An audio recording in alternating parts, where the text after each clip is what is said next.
سنت اور بدعت میں فرق، 6 فرق آپ نے پڑھے، اب 7واں فرق۔ سنت بہترین راہ ہے اور بدعت بری راہ ہے۔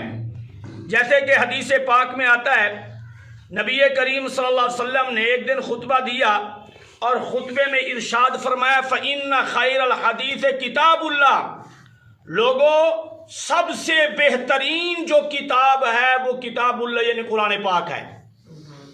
اور آگے فرمایا وَخَيْرُ الْحَدِيِ هَدْيُ مُحَمَّدٍ صلی اللہ علیہ وسلم، بہترین ہادی ہدایت کرنے والے اور بہترین جو طریقہ ہے وہ حضرت محمد صلی اللہ علیہ وسلم کا ہے۔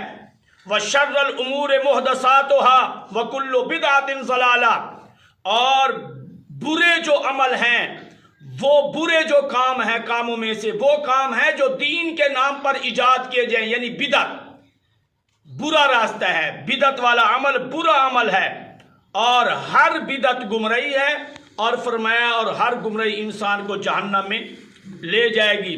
اور 8واں فرق سمجھیے، سنت پر عمل کرنے سے انسان محبوب خدا ہو جاتا ہے۔ کیا ہو جاتا ہے؟ محبوب خدا ہو جاتا ہے۔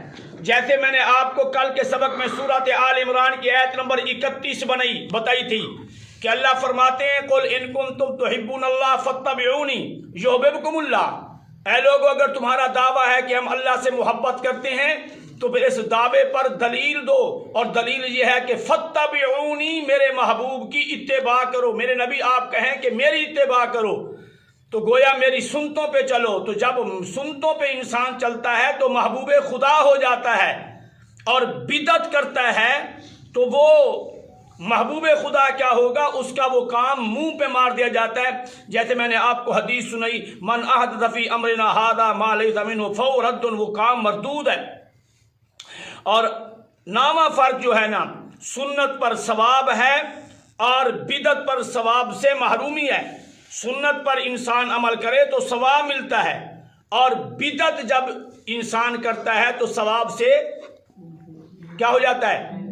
حدیث پاک سنیے، حدیث پاک میں آتا ہے نبی کریم صلی اللہ علیہ وسلم نے فرمایا جب کوئی قوم بدعت والے کام کرتی ہے، بدعتی یعنی دین کے نام پر نئے نئے کام ایجاد کرتی ہے اور کرنے شروع کر دیتی ہے، تو ایسی قوم سے اللہ اپنے نبی کی سنتیں اٹھا لیتا ہے، سنتیں اٹھا لیتا ہے۔ ثم لا يعيدها اليهم الى يوم القيامہ، پھر قیامت تک وہ نبی کی سنت سے محروم ہو جاتی ہے وہ قوم جو بدعت